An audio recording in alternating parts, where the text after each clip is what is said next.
Hi hello नमस्कार शुभ सकाळ सगळ्यांना. तर ओव्हरऑल माझे घरातले काम म्हणजे काहीच झालेले नाही आहेत. फक्त आंघोळ आणि स्वयंपाक झालाय. बाकी म्हणजे अंथरुणं पांघरुणं पण तसेच पडलेत, भांडी कपडे सगळं तसंच आहे. तर म्हटलं आज मी मुद्दामून ते काम ठेवलं बाकी, कारण की मला तुमच्यासोबत माझा डेली रुटीनचा व्लॉग शेअर करायचा होता. त्याच्यामुळं मग म्हटलं चला तुमच्यासोबत शेअर करू, म्हणून मग मी ते कामं तसेच ठेवले. आणि तब्येत पण बरी नाही आहे, सर्दी झाली, घसा, चेहरा पण माझा कसा तरीच झाला आहे, वेगळा दिसत असेल तुम्हाला. आणि हे बा हे पाठीमाग भाजीपाला आणून ठेवला आहे मिस्टरांनी, तर तो पण निवडायचा आहे. किचनवरती पण पसारा आहे अजून पडलेला, बघा तुम्ही, हे बघा तुम्हाला दाखवते, भांडी पडले तिकडं. आणि म्हटलं चला तुमच्यासोबत शेअर करू, म्हणून मग राहून दिलं. तर बघू आता माझं काम कधी आवरतं. डेली तर मला 1-2 वाजतातच. किती जरी लवकर उठलं, किती काही म्हटलं तरी सगळ्या बाजूने आवरायचं म्हटल्यानंतर रोजची साफसफाई त्याला मग वेळच लागतो, म्हणून मग मला उशीरच होतो. तर चला मी तुमच्यासोबत आजचं माझं डेली रुटीन शेअर करते, जेवढं करता येईल तेवढं. तर व्हिडिओ कंटिन्यू बघत राहा. चॅनलला नवीन असाल तर चॅनल सबस्क्राईब करून घ्या. काय आपल्या चॅनलचे सबस्क्रायबर वाढत नाही आहे, तर सबस्क्राईब करून घ्या आणि असंच मला सपोर्ट करा. तर चला बघूया आपण आता. तर ही असते रोज घरातली सकाळची अवस्था. म्हणजे सगळे सकाळीच जातात, मुलं शाळेत जातात आणि मिस्टर कामावर. तर हे सगळं असंच पडलेलं असतं, माझ्याशिवाय कोणीच उचलत नाही हे. आणि माझ्या मागे कसं सकाळी स्वयंपाक, मुलांचं शाळेचं आवरणं, त्यामुळे उठल्यानंतर पहिले माझी ड्युटी किचनमध्ये लागलेली असती. आणि मग नंतर काय होतं की जे ते ज्याच्या त्याच्या सोयीनी ज्याला जेव्हा जायचं असेल त्या वेळेला उठतं. मग 9-10 वाजेपर्यंत तर झोपलेलेच असतात घरातले मेंबर आमचे. त्यामुळं मग जे जे जसं जसं आवरून जाईल त्यानंतर सर्व गेल्यानंतरच मग मी इकडं हॉलमधलं आवरायला घेते. तर हे सर्व अंथरुणं वगैरे असेच खाली असतातच, कारण आम्ही सर्व खालीच झोपतो. बेडवरती काय कोणी झोपत नाही, सर्व खालीच झोपतात. त्यामुळं मग सर्वच अंथरुणं पांघरुणं खालीच असतात. तर सगळ्यात आधी मी काय करते की बेडवरचं जे काही सामान असेल ते साईडला काढून घेते आणि मग बेड वगैरे व्यवस्थित झाडून घेते. त्यानंतर सकाळी मुलांनी आंघोळी वगैरे केल्यानंतर ते त्यांचे ओले टॉवेल ते तसेच तिथं टाकलेले असतात, ते साईडला उचलून ठेवत असते मी.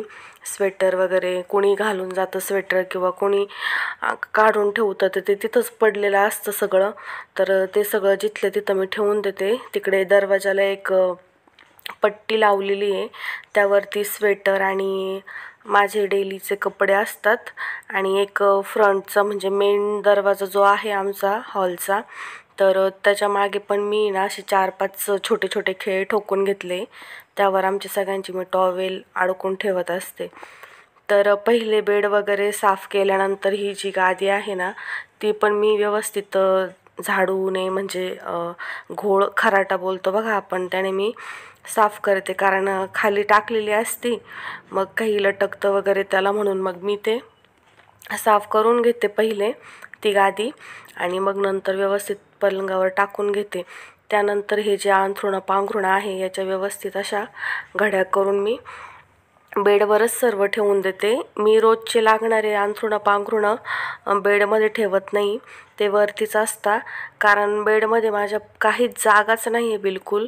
त्यामुळे हे लागणारे कपडे रोज ते बेडचं प्लाय काढायचा, त्यातून ते कपडे काढायचे ठेवायचे, त्यामुळे मग वरच्या वर असतात, घ्यायला बरं पडतं संध्याकाळी, म्हणून मग मी हे इथेच घडी करून ठेवते.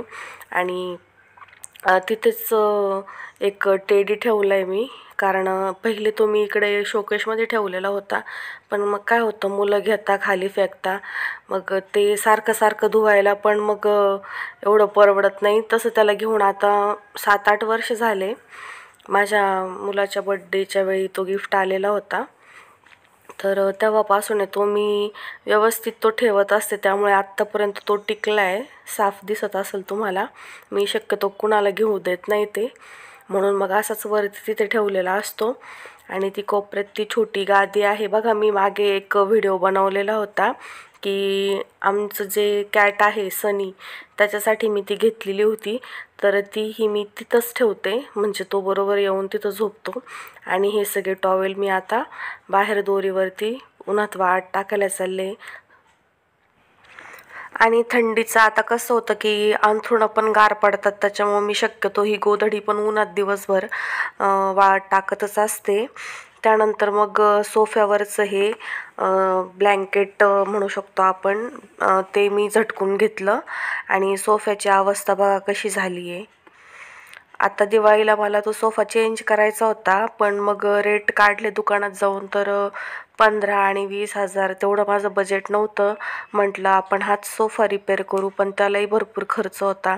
हा सोफा पहिले चांगला होता, पण मग मुलांचं कसं असतं की थोडंसं काही फाटलं की ते काढतच चालायचं. याचं लेदर होतं ते थोडं निघालेलं होतं, तर बसल्या बसल्या पोरांनी ते पूर्णच काढून टाकलं. मग त्याचं लेदर पूर्ण निघून गेलं, त्याचा कपडाही फाटून गेला बघा, त्याचा तो फॉर्म दिसतोय. तर ते विचित्र वाटतं असं. पण मग कोणी आलं तर बसायला उठायला किंवा आपल्यालाच असं दिवसभर घरामध्ये, आता आमचा बेड आहे उंच, त्याच्यावरती बसायला नको वाटतं, तर इकडं कसं मोकळं माणूस आलं की बसतं, म्हणून मग मी तो सोफा ठेवला आहे. भरपूर वेळेस असं वाटतं की काढून टाकावा तो बाहेर, म्हणजे तेवढंच थोडंसं घरात रिकामं होईल. पण मग कसे माझे भाचे झोपतात त्यावरती, मग त्यांना सवय होऊन गेली, ते बोलता मामी राहू द्या, म्हणून मग ठेवला आहे. मग त्यावरती मी अशी हे दिसू नये हे फाटलेलं वगैरे म्हणून मी एक बेडशीट आहे ना घडी करून त्यावर टाकून घेत असते. तर रोजचंच आहे माझं की त्यावरची ती सतरंजी काढून झटकायची, सोफा पण झटकून घ्यायचा, आणि मग नंतर व्यवस्थित सगळीकडून घर झाडून घ्यायचं. पलंगा खालून एकदम व्यवस्थित, इकडे साईडला कपाट शोकेश वगैरे आहे, त्याच्या खालून एकदम व्यवस्थित मी घर झाडून घेते. खूप वेळ लागतो मला घर झाडायला, कारण असतोच कचरा. मुलं खेळतात, येतात, सारखे चक्कर मारतात घरात, आणि कचरा पडलेला असतो. रात्री आपण झोपतो त्या अंथरुणं वगैरे, त्यालाही थोडीफार धूळ असतीच, जाणं येणं होतंच घरात बाहेर, त्यामुळे मग होतीच घाण घरात. मग थोडंफार झटक केल्यानंतर तर मग पायाला अशी धुळीने कचकच कचकच लागती, त्यामुळे मग स्वच्छ घर झाडून घेते मी. मला खूप वेळ लागून जातो घर झाडायलाच, 10-15 मिनटं लागून जाता. त्यानंतर आता मी इथे तेच घरच झाडत होते. दरवाजाजवळ कचरा गोळा केला, आणि मग नंतर मी तो छोट्या झाडूने भरून घेते कचरा, कारण झाडूने एवढं व्यवस्थित भरता येत नाही कचरा, म्हणून मी छोटी शिराई वापरते. घर स्वच्छ झाडून झालं, मग कचरा वगैरे सगळं भरून घेतल्याच्या नंतर मी पाय पुसणं पण दरवाजातलं व्यवस्थित झटकून दरवाजात पुन्हा टाकून दिलं, आणि हे बेडशीट पण बाहेर पुन्हा एकदा व्यवस्थित झटकून आणलं, आणि तेच सोफ्यावरती पुन्हा टाकत होते. हे रोजचंच आहे माझं. तर अशा प्रकारे हे पुढच्या रूममध्ये मी आवरत असते. कधी वाटलं की खूपच धूळ झाली तर मग शोकेश वगैरे, खिडक्या हे ते पुसून घेत असते, जाळं वगैरे दिसलं तर. आणि डेली असंच फक्त हे अंथरुणं वगैरे उचलून ठेवून घर वगैरे झाडून आणि फरशी वगैरे पुसून घेत असते, जास्त काही करत नाही. पण मग वाटलंच काही तर की आहे कचरा, तर मग आवरूनच घेत असते. आणि अशा पद्धतीने पुढची रूम सर्व आवरून झाली आहे.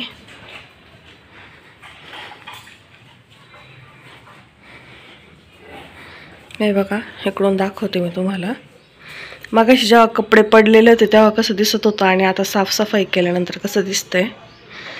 तर असंच रोज मी सर्व घर स्वच्छ करत असते. कपडे हे माझ्या वरतीच असतात. आणि हे पिल्लू बघा आमचं. पिल्लू झोपली बाई तू, माझी झोपली. तर पुढच्या रूममधलं सगळं आवरून झाल्यानंतर मी आले बाहेर. अंगण म्हणू शकतो आपण याला. तर बाहेर पण आहे ना हा एक सोफा आहे लाकडी, तो काय वापरत नाही कुणी. त्यावरती मी हे रोजचे कपडे भांडे धुवायला जे आपण टप वापरतो ते ठेवत असते, म्हणजे त्याचं पाणी पण निथळून जातं. झाडू वगैरे ठेवते. आणि मुलं काय करता, आंघोळीला गेली की अंगातले कपडे असे तिथं सोफ्यावरती बाहेर काढून ठेवता, कोरडे कपडे बाहेरच असतात. मग एक्स्ट्राचे काही टाकायचे असले धुवायला तर आणून टाकता येतं इथे बाहेर. मी सांगितलेलंच आहे तसं की धुवायचे कपडे इथं बाहेर ठेवायचे म्हणून. त्यानंतर मग मी सगळं बाहेर हे ओटा झाडून घेत होते. बाहेर अंगण झाडायला मी शिराई वापरते मोठी, दिवाळीच्या वेळेस आणली होती ही मी. व्यवस्थित झाडता येतं त्याने, कचरा वगैरे अडकून बसतो त्या खाचांमध्ये जाऊन बसतो, तर याच्याने व्यवस्थित झाडता येतं.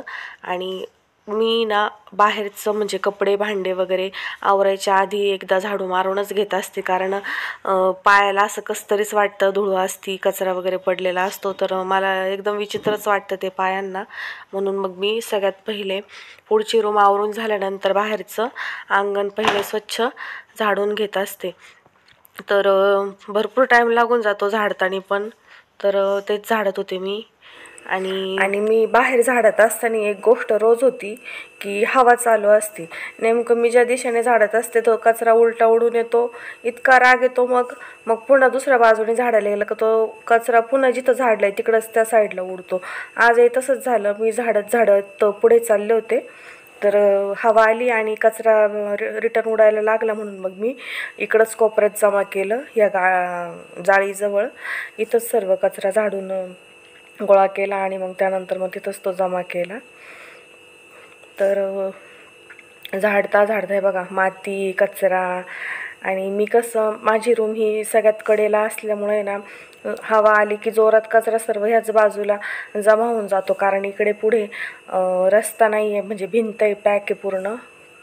आणि इथे माझ्या हातात आहे ना मगाशी ते झटकायच्या टायमाला आहे ना घोळाचं ते काडी घुसलेली होती, ते असंच हाताला कसं तरी झालं, म्हणून मी बघत होते तर ते भरलेलं होतं अंगठ्यामध्ये माझ्या, तर तेच काढत होते. तर अंगण झाडून झालं होतं सगळं आणि आता मी इथं कचराच जमा करून घेते. त्यानंतर मग आता मला बाथरूम वगैरे धुवायला लागतील, कारण हेच असतं माझं रुटीन की अंगण झाडून घेतल्यानंतर पहिले बाथरूम आणि टॉयलेट वगैरे मी धुवून घेत असते. त्यानंतर मग मी कपड्यांचं मशीन लावते, म्हणजे कसं की ते एकदा बाहेरचं सर्व साफसफाई झाली की मशीन बाहेर घ्यायला काही वाटत नाही. नेमकं होतं असं की ते मशीन घरात त्याची सेटिंग करायला किंवा ते एक्झॉस्टचं पाणी काढायला सोय नसल्यामुळं मग रोज मशीन बाहेर आणायचं आणि घरात न्यायचं असंच असतं. त्यामुळे पहिले बाहेरची सर्व साफसफाई करूनच घ्यावं लागते. एक वेळेस घरातलं ठेवायला लागतं मला तसं, आणि बाहेरचं आवरून घ्यायला लागतं. नंतर मग कसं की कधी जर मशीन आधी लावायचं म्हटलं तर बाहेरचा ओटा अंगण धुता येत नाही, त्या मशीनवरती पाणी उडतं पुन्हा. म्हणून मग मी पहिले सगळी इथली साफसफाई करून घेत असते आणि त्याच्यानंतर मग वॉशिंग मशीन बाहेर आणत असते. तर झालं होतं माझं इथं सर्व साफसफाई बाहेरची. आता चला मी बाथरूम वगैरे धुवून घेते, म्हणजे माझं बाहेरचं काम पूर्ण होईल. मग राहील फक्त किचनचंच, ते मी नंतर करत असते. आणि सकाळी सकाळी हे एक काम लागून जातं मला. आमच्या वरच्या ज्या टाकीचा पाईप आहे कॉक, तो तुटून गेला आहे, त्यामुळे आम्ही असं डोकं लावलं इथं की हा पाईप आहे ना रोजचं येणाऱ्या नळाच्या पाण्याच्या पाईपाला आम्ही लावतो आणि वरच्या टाकीमध्ये जॉईन करून देतो, म्हणजे पाणी लवकर जरी आलं तरी आपोआप वरती टाकीत जातं. आणि मग आता मी तेच काढून ठेवला, तो रोज संध्याकाळी झोपायच्या टायमाला पुन्हा लावून द्यावा लागतो. आत्ता तेच नळाचे झाकणं वगैरे लावून दिले, पुन्हा हरवून जातात. त्यानंतर मग मी आले बाथरूममध्ये सर्व ही बादली मग्गा वगैरे मी धुवून ठेवत असते. रोजच्या साबणे वगैरे त्याला हे केस वगैरे लागलेले असतात तेच साफ करून वरती ठेवून देत होते. त्यानंतर मग हे आंघोळीचे ओले कपडे मी बाहेर आणून ठेवले आणि बादलीमध्ये पाणी घेऊन आहे ना ते रोज मी पिळत असते. त्याच्या पहिले मी बाथरूम धुवून घेतलं. तर मी काय करते, हप्त्यातून 2-3 वेळेस डीप क्लिनिंग करत असते, म्हणजे व्यवस्थित सर्व टाईल्स वगैरे घासून घेत असते लिक्विड वगैरे टाकून. आणि रोज मी असंच पाणी टाकून धुवून घेत असते, कारण मग रोजच्या रोज काय एवढं खराब होत नाही. आंघोळी वगैरे झाल्यानंतर प्रत्येकजण पाणी 2-3 बादल्या पाणी टाकूनच देतं, त्यामुळे मग काही जास्त मला मेहनत करावी लागत नाही. आणि हे आंघोळीचे ओले कपडे मी मुलांच्या पॅन्ट बनियन वगैरे बाहेरच असे पिळून घेते, कारण मशीनमध्ये टाकायचे असतात, त्याच्यामुळं मग ते साबणाचे वगैरे असतात ना कपडे, म्हणून मग मी बाहेर ते असे फक्त पाण्यामध्ये पिळून घेत असते पॅन्ट वगैरे मुलांच्या. आणि इथे माऊ काहीतरी बोलत होती माझ्याशी, कोणीतरी आलं आहे म्हणून. मग मी ते बघायला गेले नंतर. तर बाथरूम वगैरे झालं होतं धुवून. आता त्यानंतर टॉयलेट वगैरे धुवून घेते मी. तर टॉयलेट धुवून घेतल्यानंतर मी बाहेरच्या या पायऱ्या पाणी टाकून धुवून घेत असते, रोजच्या सारखंच. रोज मी असंच करते. टॉयलेट वगैरे धुवून झालं की ह्या पायऱ्या पण मी साफ करून घेते, म्हणजे मातीचे पाय वगैरे काय आत जात नाही, त्यामुळे जास्ती काही खराब होत नाही बाथरूम वगैरे. तर असंच आहे माझं डेलीचं रुटीन. कसं वाटलं कसं नाही तुम्हाला, जसं दाखवता येईल जेवढं शक्य होईल तेवढं मी दाखवण्याचा प्रयत्न केला आहे. खूप इच्छा होती की हा व्हिडिओ मी यापूर्वीच पोस्ट करणार होते, पण मग माझ्याकडे स्टँड नव्हतं. तर आता मी 2 दिवसांपूर्वी स्टँड घेतले आणि त्यानंतर मी पहिलाच हा डेली रुटीनचा व्हिडिओ शूट केला आहे. तर त्या स्टँडचा पण डिटेलमधला व्हिडिओ मी आपल्या चॅनलवरती पोस्ट करणार आहे, की मी ते कुठून घेतलं, कसं आहे कसं नाही, किती रुपयाला मला ते मिळालं. तर सर्व डिटेल्समध्ये तोही व्हिडिओ मी टाकणार आहे.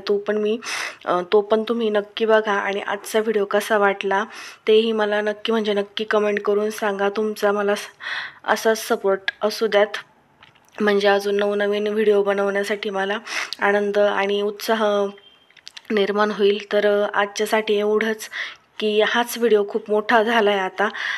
किचनसाठीचा व्लॉग मी नंतर कधीतरी शेअर करेल तुमच्यासाठी. तर चॅनलला सबस्क्राईब करून घ्या. व्हिडिओ आवडल्यास लाईक कमेंट शेअर करा. भेटूया नेक्स्ट व्हिडिओमध्ये. तोपर्यंत बाय.